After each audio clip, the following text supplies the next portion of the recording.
Hola a todos y a todas, bienvenidos a este espacio de podcast titulado La educación a través de la historia. A lo largo de la historia se puede entender la educación como un desafío que intenta llevar a las personas más allá del mundo que conoce. El pensamiento transformador está relacionado con las luchas particulares y siempre está afín con lazos comunitarios.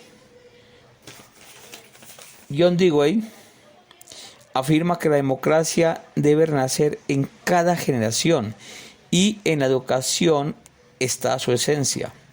Esta afirmación permite reflexionar acerca de la importante labor del docente, la inmensa responsabilidad al incentivar hacia el conocimiento y finalmente lograr que el educando desarrolle el saber hacer. Es decir, transformar el entorno teniendo como base lo que sabe. Los aportes de Hannah Arendt cuando afirma que una persona que no tiene pensamiento crítico no tiene nada. Demuestra la realidad de la sociedad al seguir normas, estándares y formas de actuar hegemónicas, sin aventurarse a cambiar o plantear su propio contexto. En contraposición, el pensamiento transformador conlleva a que las personas hablen, piensen, critiquen y actúen según sus capacidades de empatía, juicios y responsabilidad social. Una perspectiva desde la historia lleva al ser humano a rescatar el pensamiento transformador que surge a partir de los acontecimientos con la Segunda Guerra Mundial, la cual produce un tipo de pensamiento crítico con las personas, ayudando a cuestionar acerca de ideas equivocadas, construyendo autonomía, formas de pensamiento empático que posteriormente se convierten en situaciones o contextos benéficos para la humanidad. Thomas Harkemer duplicó sus enunciados en distintas expresiones y voces que aún no se silencian. Publicó la teoría crítica en Europa y América, promoviendo el desarrollo del pensamiento crítico para evolucionar puntos de vista sobre diferentes realidades. Por su parte, Michael Foucault, con su obra Orden del Discurso, genera impacto crítico en América Latina, en particular en Colombia, desencadenando un tipo de avance en las prácticas educativas y propiciando ideas renovadas que conlleven al desarrollo del bienestar comunitario. De este modo, Martínez Boone pone en marcha el proyecto Escuela Expansiva durante los años 50 y 60, donde se crearon la mayoría de escuelas en Latinoamérica. Posteriormente, Paulo Freire y Manfred Mach fomentaron las pedagogías críticas en las escuelas latinoamericanas, con el aporte de Orlando Fals y Luis Eduardo I. Heller publica La sociología de la vida cotidiana en 1970, en la que sustenta su tesis de emancipación histórica y social y se sumerge en la vida cotidiana para comprender y emprender su utopía con pensamientos renovados donde la sociedad tenga sus propios criterios para enfrentar la realidad sin estancar sus saberes, sino convirtiéndolos en su mecanismo de fortaleza, innovando su propio espacio, desligándose de las ideas capitalistas, seres humanos libres con ideas progresistas en bien de todos. La Escuela de Budapest abre un camino de comprender y actuar, comprender lo universal e histórico y actuar en lo singular, lo macro y lo micro, lo personal y lo social, para pensar, sentir y actuar adecuadamente, inducir formas democráticas de participación, interacción, lenguaje y comunicación en ambientes de aprendizaje más abiertos, llevando al ser humano a conocer, comprender y aceptar su realidad para tomar determinaciones que transformen su contexto inmediato, apreciando su capacidad de construir un mejor futuro con visión trascendente y dinámica, acorde a las necesidades inmediatas de las próximas generaciones. Habermas, en su obra Conocimiento e Interés en 1968, hace un análisis de la ciencia. En primer lugar, afirma que la ciencia tiene normas para juzgar el conocimiento y, en segundo lugar, asevera que la ciencia es diferente de acuerdo a la necesidad del ser humano. La ciencia propende que el ser humano interprete de forma correcta el conocimiento.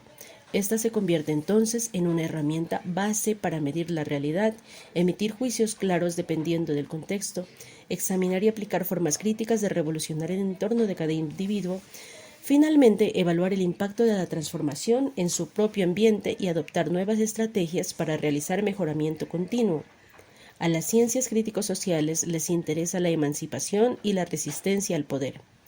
Habermas propone la teoría crítica como escenario que releve el paradigma de la conciencia, respetado por la relación entre sujeto y objeto, por otro de ascendencia lingüística y hermenéutica.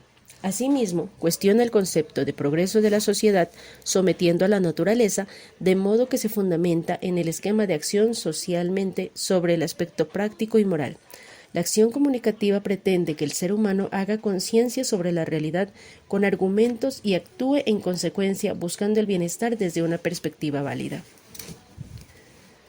Por otra parte, para Erich Fromm, era discutible que el capitalismo afecte las conductas sociales. Para ello se tenía en cuenta el análisis y cuestionamiento crítico al consumismo, la deshumanización y las estructuras autoritarias. Cada persona tiene libertad de pensar y actuar de acuerdo a su necesidad. Aquí se incluye la ideología de Marcuse, quien recupera el pensamiento de Nietzsche sobre una perspectiva diferente del conocimiento, donde el ser humano interpreta la realidad de acuerdo a su contexto y no necesita demostrarlo, pues éste es libre y aplicable en el momento que lo requiera. Foucault experimenta con obras críticas señaladas por la cultura como irracional o anormal. Realiza aportes desde el campo de la psiquiatría, la historia y la lingüística, y la literatura. En la época clásica, Foucault concibe el término enfermo mental o paciente, que será objeto de análisis desde la psiquiatría. Avanza su idea con el nacimiento de la clínica. En 1969, el texto Las palabras y las cosas lo catapultan como filósofo. Su idea es demostrar que el hombre es un invento de la modernidad. Afirma que la crítica es el arte de no ser gobernado, basándose en la posición de los protestantes cuando desafían la autoridad de la Iglesia Católica. Es el arte de conocer la verdad desde un pensante desobediente. Esa disciplina se instala en las mentes de los hombres para ejercer el control desde diversos campos dirigidos hacia la pedagogía.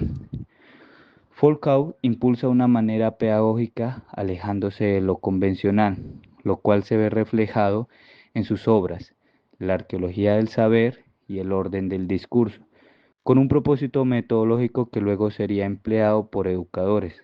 Para Foucault, las instituciones no controlan al sujeto, pero sí definen su existencia. La formación discursiva produce en el ser humano un archivo de formación y transformación de enunciados que definen su pensamiento en un régimen que a la vez de incluir también incluye. Según lo planteado por Foucault, los procedimientos internos ponen la idea del autor como figura que organiza el discurso y del comentario como mecanismo de reinterpretación, pudiendo así trasladarlo a las aulas para representar las prácticas como la evaluación del plagio, la originalidad y la autoría, lo que nos puede llevar a entender al estudiante como mero receptor. Se lo concibe como productor de sentido, capaz de desafiar y transformar los discursos heredados. Por otro lado, tenemos la crítica nietzscheana hacia la moral, a los valores absolutos que aportan una mirada existencial a la educación. Esto implica que la pedagogía no debe orientarse a formar sujetos dóciles, sino individuos capaces de crear nuevas formas de vida, autónomas, trágicas y libres, coincidiendo así con la noción Foucaultiana de que el saber debe ser una herramienta de transformación y no de reproducción. Luego tenemos dos perspectivas necesarias en el pensamiento pedagógico, que son la de Kant, la cual plantea una educación guiada por la razón, el diálogo y el progreso moral, y la de Marx, que impulsa una educación comprometida con la transformación social desde la lucha de clases. Ambos modelos coinciden en dotar a la educación de una finalidad ética y política. El pensamiento crítico de estos filósofos adquiere en Colombia un potencial particular cuando se vincula con las luchas sociales por la equidad, la paz y la memoria histórica. La genealogía de los discursos pedagógicos permite rastrear cómo ciertos conceptos han sido construidos desde relaciones de poder muchas veces ajenas a las realidades del país. Por ello, una pedagogía crítica en Colombia no puede limitarse a reproducir teorías, sino debe construir marcos propios de análisis, capaces de leer las tensiones entre la educación y la sociedad desde una perspectiva latinoamericana, popular y emancipadora. A manera de concluir este podcast, podemos decir que la pedagogía crítica ha sido profundamente influenciada por las corrientes filosóficas que interrogan la naturaleza del saber, el poder y la verdad.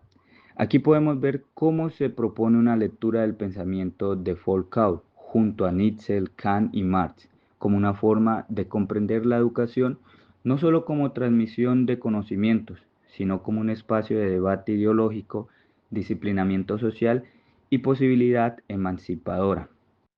La influencia de Foucault llega hasta América Latina, particularmente en Colombia, donde su pensamiento fue utilizado por intelectuales como Mario Díaz para analizar la pedagogía como discurso.